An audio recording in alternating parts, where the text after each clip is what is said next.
अचार कोई भी हो, देखते ही मुंह में तो पानी आ ही जाता है और इसके बिना खाने का स्वाद भी अधूरा सा लगता है।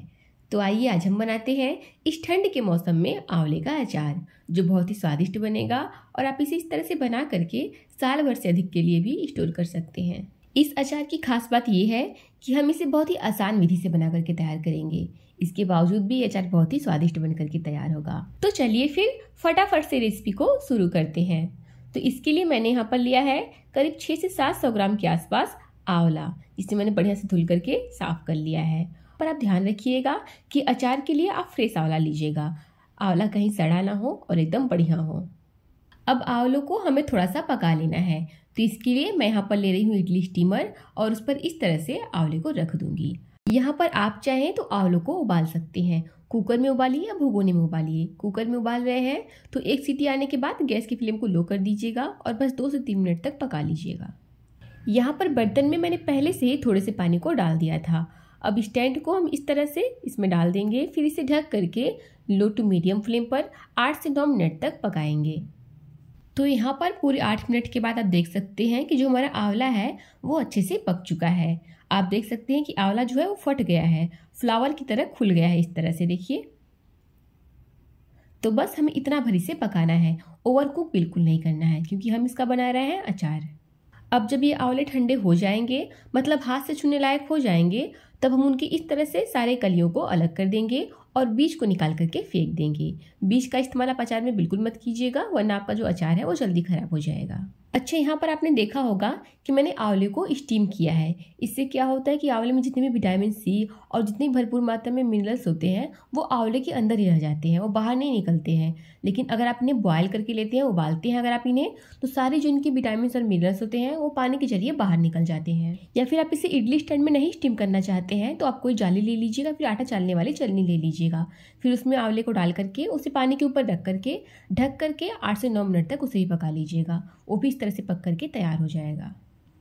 अब सभी आंवलों की कलियों को हम इस तरह से अलग कर देंगे और बीज को निकाल करके फेंक देंगे।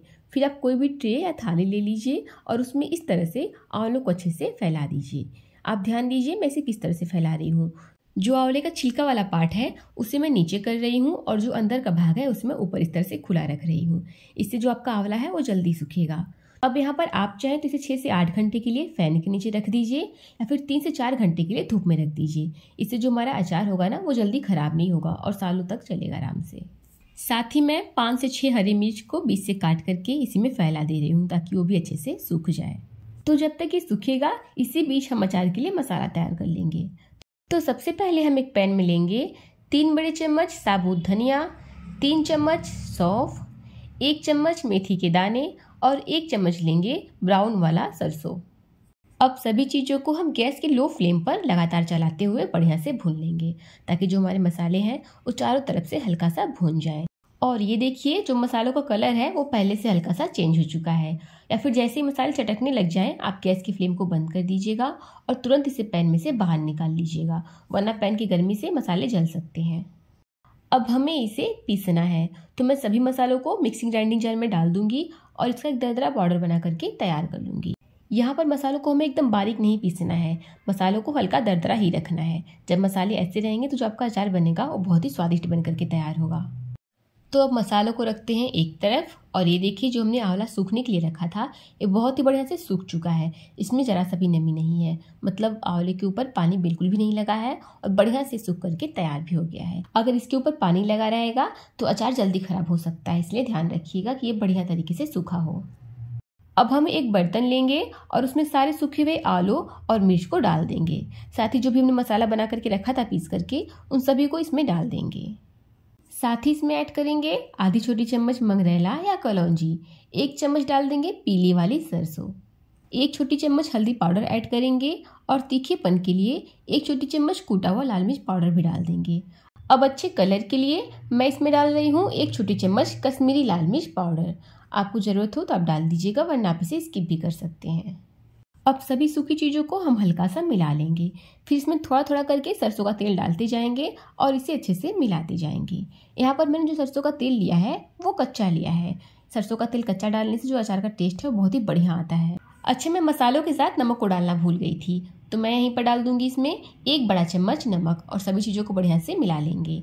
तो यहाँ पर आप चाहें तो सरसों के तेल को कच्चा इस्तेमाल कर सकते हैं अचार में, या फिर इसे हल्का सा गर्म करके ले सकते हैं।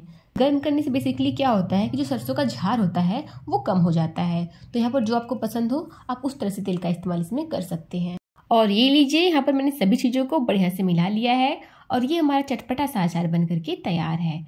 अब मैं इसमें डाल दूंगी 1 चम्मच सफ़ेद वाला सिरका, यानी 1 चम्मच व्हाइट विनेगर। आप चाहें तो यहाँ पर 2 चम्मच नींबू का रस भी डाल सकते हैं। इससे जो हमारा अचार है वो और लंबे समय तक चलेगा और जल्दी से गलेगा, टेस्टी भी बनेगा इससे। अब इस तरह से अचार को बना करके आप इसे 2 से 3 दिन के लिए हल्का सा धूप दिखा दीजिएगा। धूप कैसे दिखाना है, जब भी आप इसे किसी भी एयरटाइट कंटेनर में भरें तो ढक्कन को पूरा ना बंद करें, ढक्कन हल्का सा खुला हो, मतलब ढक्कन 10% तक खुला हो, ताकि जितने भी अचार के अंदर सूरज की गर्मी से भाप बने वो बाहर निकल जाए। अगर आप ढक्कन को पूरा बंद कर देंगे तो जो भाप से पानी बनेगा वो आपके अचार के अंदर ही जाएगा और अचार जल्दी से खराब हो जाएगा। तो ये लीजिए, हमारा झटपट से बहुत ही स्वादिष्ट और सालों चलने वाला बहुत ही बेहतरीन टेस्ट वाला अचार बन करके तैयार है। उम्मीद करती हूँ कि आपको आज की रेसिपी बहुत पसंद आई होगी।